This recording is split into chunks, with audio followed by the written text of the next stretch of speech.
It's time for another sourdough question and answer, and you guys have been sending so many great questions. So today we are going to talk about what do you do if your starter is not rising? What do you do if you don't have a Banneton basket and you don't want to spend the money on that right now? What else did I write down? Oh, how do I clean my utensils? And the last one, oh, let's talk about discard and starter, because I've gotten a lot of questions on why do you have two different jars in your fridge? So, okay, let's just get into all of this fun. Easiest one to talk about first is, what do you do if you don't have a Banneton basket and you're not sure yet if you want to buy one, which I understand.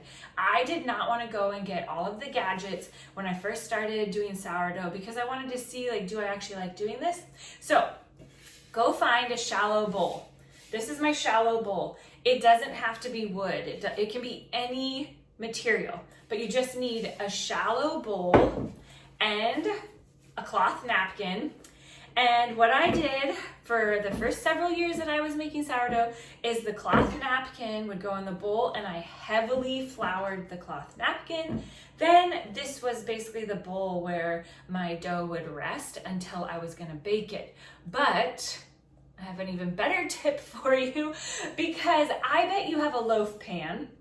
And if you have any kind of loaf pan, metal, glass, cast iron, start with a sourdough sandwich bread, and I'm gonna put the link to it below because I think that the sourdough sandwich bread is a way easier bread to start with because the shaping of it is really minimal. Whereas the rustic loaves, where you need a basket for it to rest in, they just require some more shaping. And I think start with the easiest thing to do, which, okay, actually the very easiest thing that you could ever make with your sourdough dough is focaccia bread.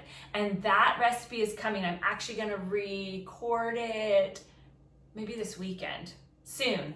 I'll have the recipe for you on the sourdough focaccia bread, but basically start with what's easiest and with the gear that you already have. Bowl, napkin. If you're going this route, make sure you heavily flour it. Okay, next up, what do you do if your starter is not rising?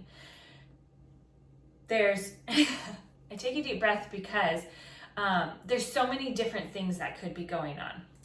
So what we're gonna do is talk through, here's the basics of how I feed it, and I'll put the link below as well for how I wake my sourdough starter up. If the starter is not rising, take 25 grams out of the jar, whatever container you have it in already, take 25 grams out and put it in a clean jar and feed it 25 grams of flour, 25 grams of a warm, like it feels warm to your touch, not hot, warm to your touch water. Loosely put the lid on and then put your jar in a warm spot. I like to put mine either in the windowsill where the sun is shining on it because it's warm, or I'll put it in the oven with just the light on, but find a warm spot. Then come back and check it in 3 to 4 hours and see, has it done anything? Is there any bubbles happening in it? If so, then you know that it's waking up and you're ready to give it another feeding. So some of you have said, I took my starter out of the fridge and it's not doing anything. So of course I have all sorts of questions. Well, what did you do with it when you took it out of the fridge? Did you take some of that starter out and feed it? Or did you just literally take this jar out of the fridge and set it on the counter? If you took the jar straight out of the fridge and set it on the counter, it's not going to do anything because your starter won't wake up and begin to rise unless you feed it. But don't feed it in your main big jar because you're going to have too much starter then. It's gonna start rising and going crazy because you're gonna feed it and you're gonna have too much for whatever you're gonna bake. So my method is that my starter lives in the fridge all the time. I'll put the link below. There's a much longer explanation to it. Go and watch that video if you're like still just trying to grasp like how does this all work. But my starter lives in the fridge all the time. I take it out of the fridge and I only take a portion out of it that I'm actually gonna feed and wake up. Now, when you take that portion out, we're gonna go back to our 25 grams, and you feed it 25 grams of flour, 25 grams of warm water, and you have it in a warm spot. If it doesn't do anything, then I would take 25 grams out and repeat the process until you get it to start rising and doubling itself. If your starter has been dormant for a long time in the fridge, it takes a couple feedings to get it where you're like, okay, it's doing something, it's doubling. If you're having a totally different issue with yours, put the question down below and we'll try and talk about it. And I'll probably ask you some other questions because I'm always like, what exactly is going on in the environment around it? Is it cold in your house? Did you feed it a day ago and you didn't check it until today? When you feed your starter a 1-to-1-to-1 ratio, so it's the same amount of flour, water, and starter, you should see some activity happening within 3 to 4 hours, especially if you have it in a warm spot. If it's cool in your house, it can take a little bit longer, but you should see something happening. So if you feed your starter in the morning and by like 2 o'clock in the afternoon, nothing seems to be going on, then repeat the process. Take 25 grams out of the jar. You can dump the other bit, which would be considered the discard. You can just throw it away, or you can put it back into your main jar because there's nothing actually wrong with it. It's just not totally awake yet. Okay. I could keep talking on that, but unless I can actually talk to you and ask you all the questions, it's not going to be super helpful. So go watch the other videos, put your questions below. Okay, one of the other questions that you all have been asking, which is a great question, especially when you're trying to understand what the difference is between starter, discard, and leaven, so that you don't get confused between all the terminology. We have our cold starter that's in our fridge.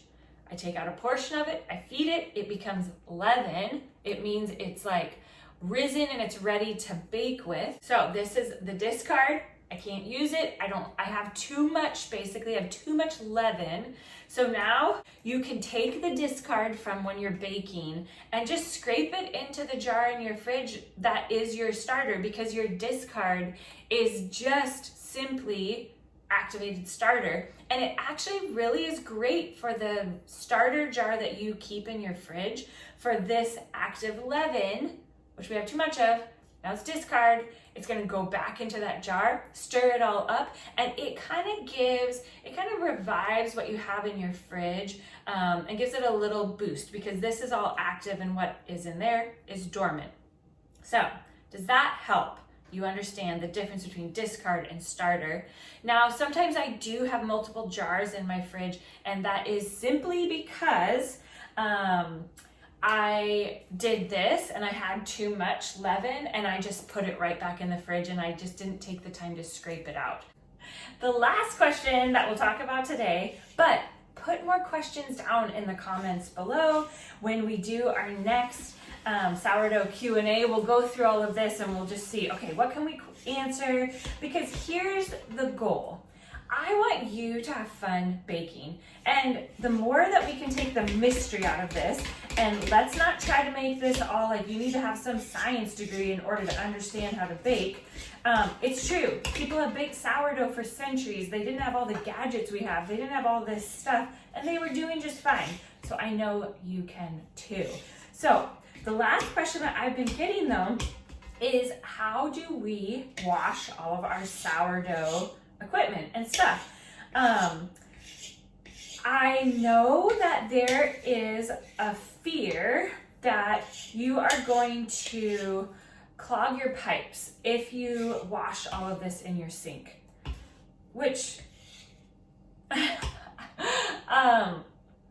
sat there thinking about that for a long time. How much sourdough discard or leaven or starter would you have to pour down your drain with no additional water in order for it to clog your pipe? I don't really know. I'm not going to test that out. I'm not going to test that theory out. But here is what I do know. Do you bake other things and wash the elements that you use? Like, do you bake cookies? Or do you bake banana bread? Or do you bake like anything with flour? pancakes or waffles or anything like that. Here is my rule in our house. We are on a septic, so we do not actively try to shove anything down our drain. We do have a garbage disposal, but it is truly just there so that like the little bits and pieces that are on the dishes can go down into the garbage disposal, and we're not having to like pick those out of the drain, because I don't like that. But we have a septic, so we don't actively put stuff down in the drain. Now, this amount right here, this jar right here, this is fine. You can wash this in your sink. You're gonna be okay. Let me show you what I do. So don't stress yourself out. You can wash your utensils and everything in the sink. If by chance you are getting rid of a bunch of sourdough discard or starter or leaven, I would use your rubber spatula, scrape that out. Don't put that down your drain because that would be a big glob of it. But when you just have stuff on your utensils, let them soak in there. All of that will dilute and it's gonna be just fine going down your drain. If by chance you have a compost bin, which we compost here. We love composting stuff from our kitchen, and we do all sorts of stuff with our compost in our garden. And if you are a gardener, come and hang out with me because I love gardening and we're always sharing fun tips about that too. But here's something that's very cool is that starter is actually very, very good for your compost. It is alive. It's a bacteria. It's a microorganism that is alive. So if you have too much discard, scrape it into your compost bin. Your compost bin is gonna love it. I don't ever worry about it going down into our septic system because it is a healthy, good bacteria. It's just helping the septic system more. But just remember, don't scrape big globs of it into your garbage disposal. Any big globs need to either go into the trash can, your yard waste, or your compost, or if you have chickens. I also have friends who have chickens. They said their chickens love to eat the sourdough starter. So that's our Q&A for today. I'm so glad that you're here baking with us. We're here to take the mystery out of it because I think it would be better for you maybe not to know every single term in the sourdough world, but you get to make really, really good bread. And I got a big batch of starter going now to become leaven. So it's gonna get all fluffed up and rise, and we have so much more fun coming. So hit subscribe, come hang out with us more.